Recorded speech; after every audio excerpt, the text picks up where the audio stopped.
Katrin, sa oled alates 2017. aasta suvest valitud Euroopa Kosmoseagentuuri rahvusvaheliste suhete komitee esiisikuks.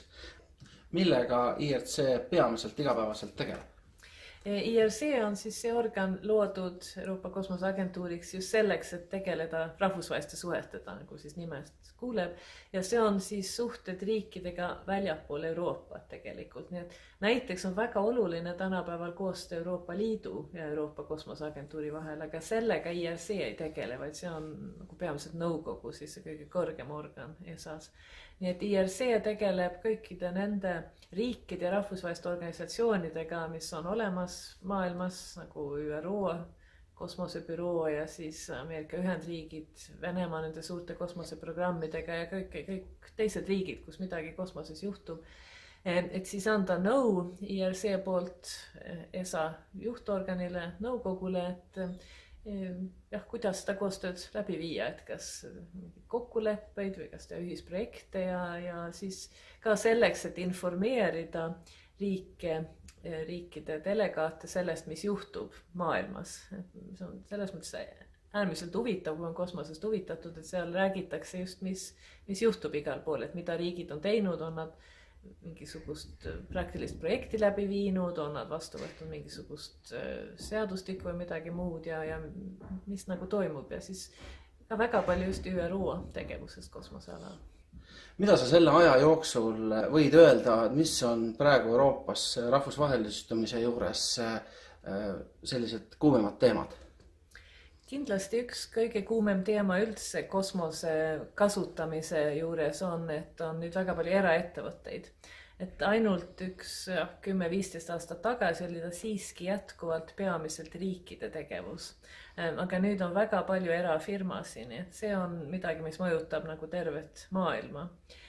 Teine teema, mis on väga huvitav just selle sama IRC, nagu ta ingliskeelne lühend on, komitee töös on, et väga palju uusi riike, riigid ei ole uued, aga kosmoses uued, väljaspool Euroopat ja väljaspool neid endiseid suuri kosmoseriike nagu Venemaa ja Ameerika Ühendriigid, näiteks riigid nagu India, Brasiilia, Argentiina, ka Aafrika riigid, Nigeeria, Lõuna-Aafrika on hakanud kosmosetegevustega ja rohkem tuleb kogu aeg neid riike, sest nähtaks võib-olla aina rohkem seda, kui kasulik on kosmos igasuguse maapealsete tegevuste jaoks. Aga kui nüüd rääkida sellest koostöö vormilisest küljest, et seal on see eraettevõtete tung peale, siis on need riigid, kes nagu need eraettevõtted peaks majutama.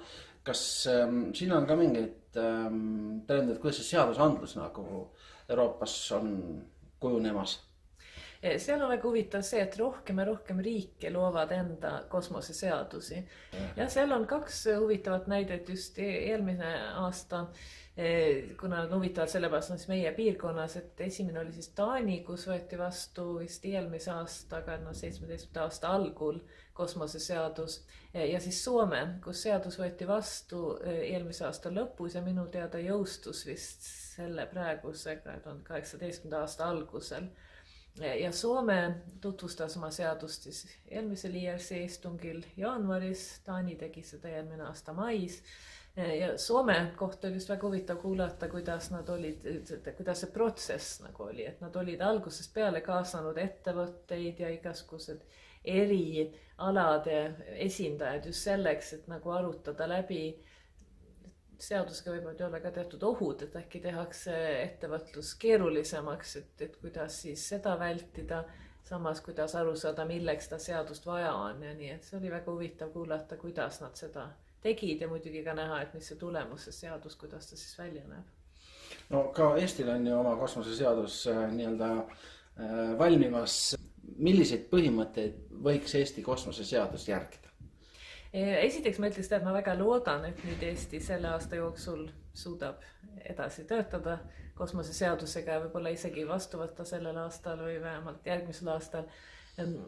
Ja ma arvan, et me võime vabalt lasta end inspireerida Soomest, näiteks Taanist, ka Austria võttis hiljuti vastu kosmoseseaduse, kuna nendes moodsates kosmoseseadustes on näha, et nad on just selleks tehtud, et võimaldada eraettevõtlust ja et teha riigid atraktiivseks investeerijate jaoks ja ettevõtlusele.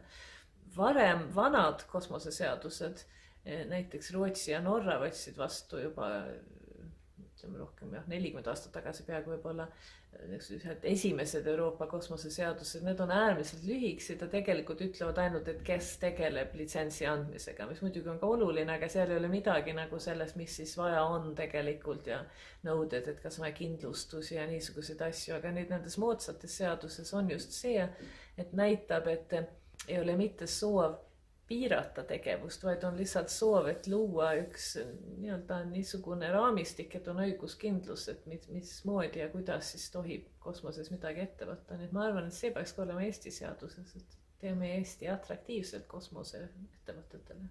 Väga hea mõte. Aga aitäh, Katrin, selle pilguheidu eest sinna valdkonda. Aitäh!